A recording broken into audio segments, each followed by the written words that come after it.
आपको कोई सुखी कर सकता है तो आप हैं। नमन, इनके जैसा बिल्कुल ना कोई है ना कोई होगा। घनीभूत अर्थात ठोस बात है, इसे समझ लेना।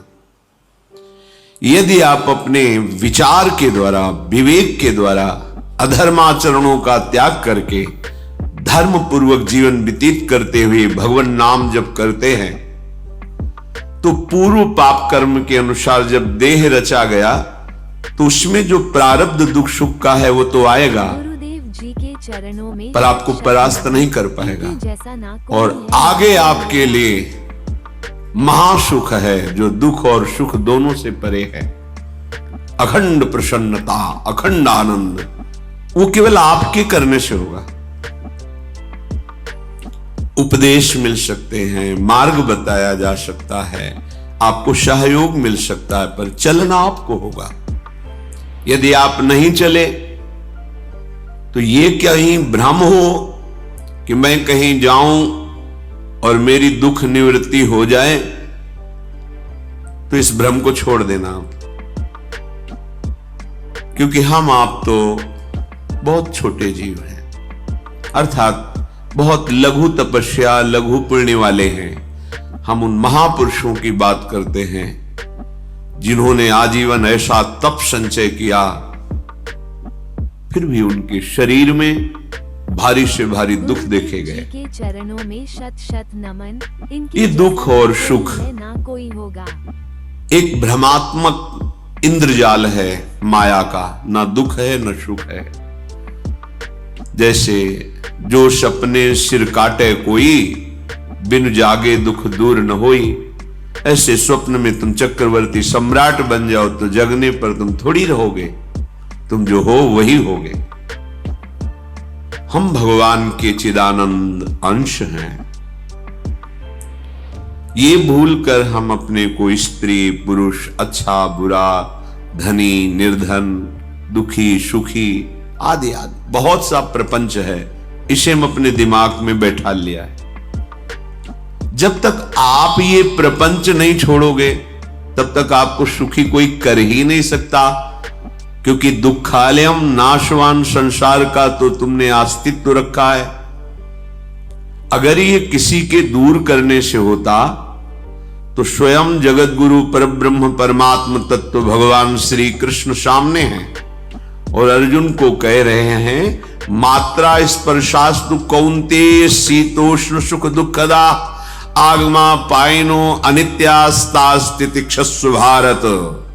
हे भारत, हे अर्जुन, ये आने जाने वाले अनुकूलता प्रतिकूलता, गर्मी शीतलता, अर्थात काम क्रोध लोभ मोह मद मत्सर अपमान निंदा, ये सब ताप पहुंचाते हैं। अनुकूलता सम्मान यश कीर्ति धन वैभव, मानी हुई मान्यता, ये सब शीतलता पहुंचाते हैं। ये उष्णता और शीतलता, अनुकूलता और प्रतिकूलता आने जाने वाले हैं। भगवान ये नहीं कह रहे मैं मिटा दूंगा, कह रहे तास तितिक्षस्व भारत। हे अर्जुन, ये तुम्हें सहना होगा। यदि तुम इसे सह गए तो तुम्हारे हृदय में ऐसी स्थिति प्रकट हो जाएगी कि फिर ये स्पर्श भी नहीं कर पाएंगे। सहने से तुम्हारी भक्ति बढ़ेगी, तुम्हारा चिंतन बढ़ेगा, तुम्हारा स्मरण बढ़ेगा, सत्य वस्तु के लिए, सत्य तत्व के लिए तुम सुखी हो जाओगे। बिल्कुल खुली बात। आडंबर नाटक पाखंड इसकी जरूरत नहीं है।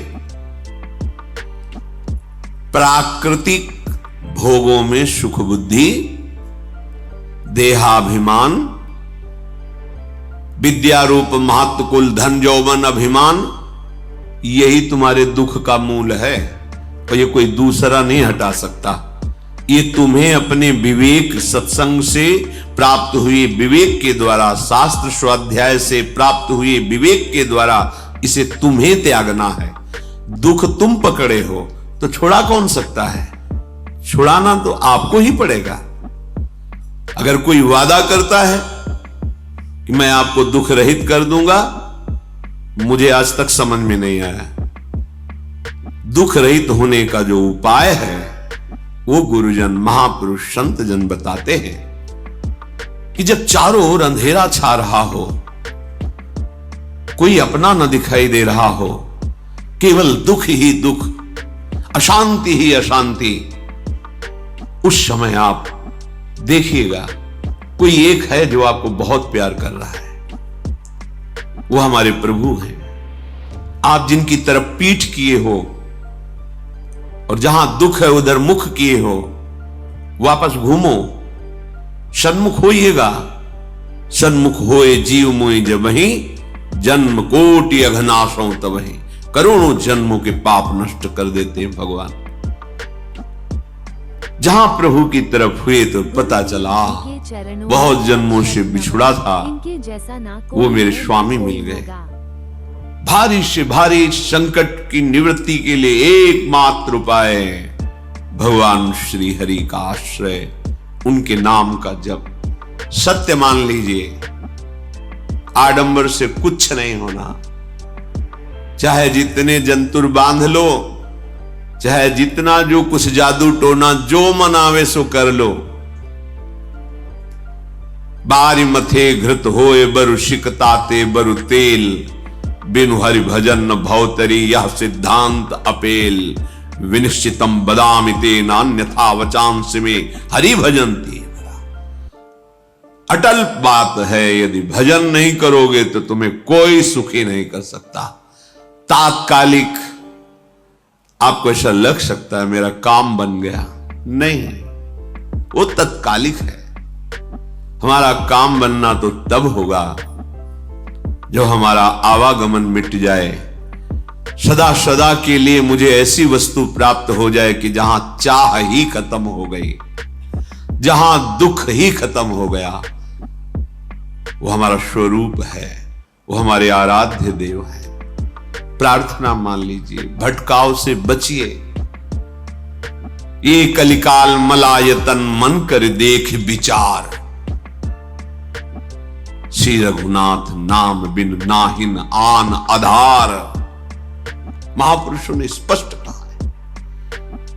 ये मलायतन मल का आगार है। मल माने कामना, नाना प्रकार की वासना, भ्रष्ट आचरण, छल कपट, दंभ पाखंड, बोलबाला इसका। एकमात्र श्री भगवान का नाम आधार है। जो चाहत है नित्य सुख अरुण मन को विश्राम, तो हित ध्रुव हित सो भजत रो पल पल श्यामा श्याम श्यामा श्याम श्यामा श्याम। यदि सच्चिदानंद शाश्वत सुख चाहते हो, जहां से कभी हटना ना पड़े, केवल सुख ही सुख है, आनंद ही आनंद है, और मन का विश्राम चाहते हो कि भाग दौड़ मन की मिट जाए, तो बस प्रेम से बोलते रहो श्यामा श्याम श्यामा श्याम, राधे श्याम, राधा राधा राधा वल्लभ। ये बड़ी शोध करके महापुरुषों ने बात कही है। यदि आप भजन नहीं करते तो आप दिमाग में लिख लीजिए, चाहे अपनी नित्य डायरी में लिख लीजिए, जो आप दिनचर्या लिखते हैं। आपको कहीं भी कभी भी कोई भी सुखी नहीं कर सकता। गांठ बांध लीजिए, भटकने की जरूरत नहीं है। और यदि नाम जप करने लगे, धर्माचरण करने लगे, तो तुम आशीर्वाद देने वाले बन जाओगे। सातरति सातरति सा लोकांतारयति। ध्यान दीजिए, वो तर जाता है, वह तर जाता है, वो लोकों को तार देता है। जब पृथ्वी में भयंकर पापाचरण की वृद्धि हुई, असुरों के द्वारा प्रेरित होकर के जहां भी धर्माचरण, नाम कीर्तन, यज्ञ, हवन, होम, ऋषि मुनि विध्वंस कर दो, क्या हुआ? कोई दूसरा दिखाई दिया क्या? नहीं, किसी की सामर्थ्य नहीं थी। सब मिलकर के ब्रह्मा जी के पास गए, जो ईश्वर कोटि के महापुरुष, सबने ब्रह्मा जी से प्रार्थना की। ब्रह्मा जी ने कहा, हम भी जिनके सेवक हैं, वही प्रभु अब हमारे दुख का निवारण कर सकते हैं। सोचो, आप किसी और से दुख निवृत्त कराना चाहते हैं? जिसने सृष्टि बनाई है, भगवान ब्रह्मा जी भी कह रहे हैं, मैं जिनके सेवक हूं वही प्रभु हमारे और आप सबके दुखों का निवारण करते हैं। तो आपको समझ में नहीं आ रहा कि एकमात्र भगवान श्री हरि ही हमारे दुख का निवारण कर सकते हैं। हमें कहीं भागने दौड़ने की जरूरत नहीं है। साधु समागम इसलिए किया जाता है कि हृदय पवित्र हो जाए, पवित्र हृदय की पहचान बुद्धि में विवेक का प्रादुर्भाव हो जाए और विवेक से मोह का नाश करके हम निरंतर प्रभु के प्रेम में डूबे, भजन में डूबे। सबने एक साथ मिलकर के विचार किया कि महासुख सिंधु प्रभु से विनय करनी तो कहां जाया जाए, वैकुंठ चले, किसी ने कहा क्षीर सागर चले। अपनी अपनी भावना व्यक्त कर रहे थे। ते समाज गिरजा में रहू, अवसर पाई वचन एक कहू, हरि व्यापक सर्वत्र समाना, प्रेम ते प्रगट होई मैं जाना। हे गिरिजा, परम वैष्णवाचार्य भगवान महादेव जी कहते हैं, उस देव समुदाय में हम भी थे। हमने कहा कि हमारे तो हृदय में बात ऐसी आती है कि कहीं भागने की जरूरत नहीं है। हरि व्यापक सर्वत्र समाना, जैसे वो वैकुंठ में विराजमान है, क्षीर समुद्र में विराजमान है, ऐसे कण कण में विराजमान है। बस तुम प्रेम से पुकारो, जहां पुकारोगे वहीं प्रभु प्रकट हो जाएंगे। नाम बाणी जहां श्याम श्यामा तहां, नाम बाणी निकट श्याम श्यामा प्रगट। सिद्ध सिद्धांत है, भटकने की जरूरत नहीं। जहां हो वहीं से प्रिया प्रीतम का नाम पुकारो, नाम कीर्तन करो, उनकी लीलाओं का गायन करो, सबको सुख देने की भावना करो। देखो तुम्हारी दृष्टि बदलती चली जाएगी, भगवत साक्षात्कार करने की योग्यता आने लगेगी। ऐसा ही हुआ। सबने मिलकर के श्री भगवान को विनय पूर्वक आर्त भाव से पुकारा। आकाशवाणी हुई, निर्भय हो जाओ, निश्चिंत हो जाओ, मैं स्वयं अपने अंशों के सहित अवतार लेकर इस भूमि का भार हरण करूंगा। तुम सब बड़े बड़े जो देवता हो, जाओ हमारी लीला में सुख लेने के लिए सब ऋक्ष वानर आदि का रूप धारण करो। ब्रह्मा जी, महादेव जी, बड़े बड़े ईश्वर कोटि के लोकपाल बहुत प्रसन्न हुए, क्योंकि भगवद वाणी सत्य है, त्रिकाल सत्य है। सबको विश्वास हो गया कि अब मारा तो जाएगा ये महासुर, जिसको लगता था कोई ना मंत्र के द्वारा मार सकता है, ना अस्त्र के द्वारा मार सकता है। स्वयं श्री भगवान पधार रहे। भगवान ने जो निरंतर भजन प्राण रहते हैं, कश्यप जी, अदिति जी, वो भगवान के वात्सल्य में भरे थे। प्रभु जब प्रकट हुए तो उनसे कहा, मुझे आप जैसा पुत्र चाहिए। प्रभु ने कहा कि मेरे जैसा तो मैं ही हूं, अद्वितीय हूं, दूसरा कोई है नहीं, मैं ही अवतरित होऊंगा। भजन में देखो कितनी सामर्थ्य है। जगत पिता को पुत्र रूप में प्राप्त कर रहे हैं।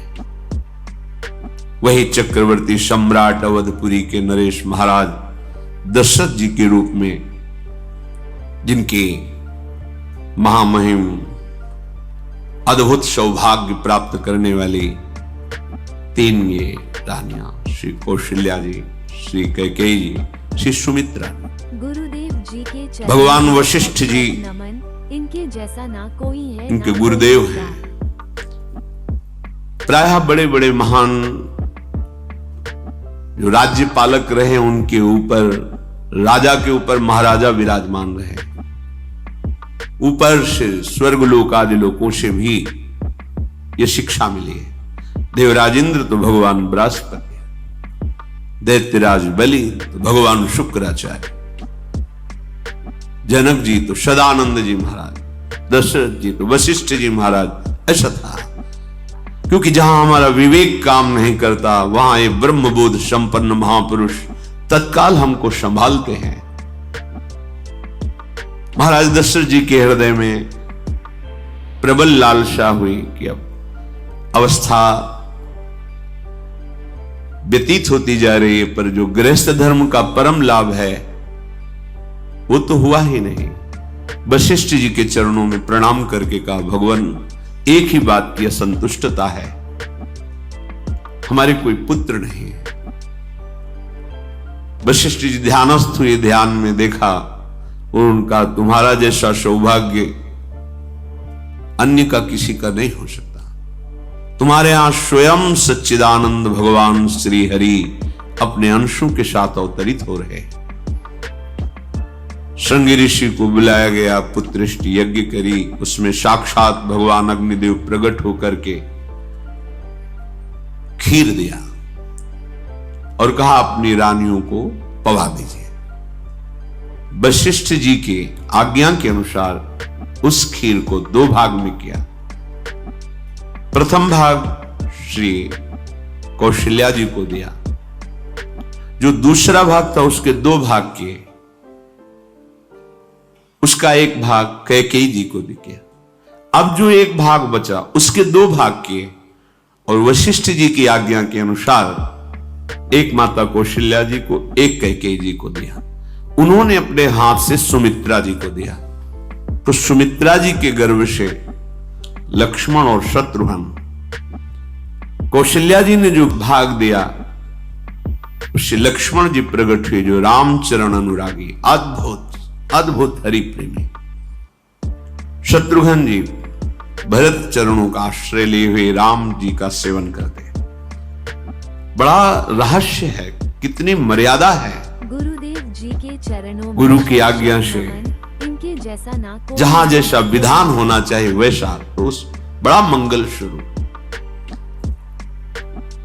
ये महामहिम जगत पावन करने वाली माताएं मानो अपने गर्भ में अखिल ब्रह्मांडों के स्वामी को धारण किए हुए हैं, जिनके गर्भ में अनंत ब्रह्मांड वास करते हैं, उन प्रभु को अपने गर्भ में धारण करने का अनुभव कर रहे हैं।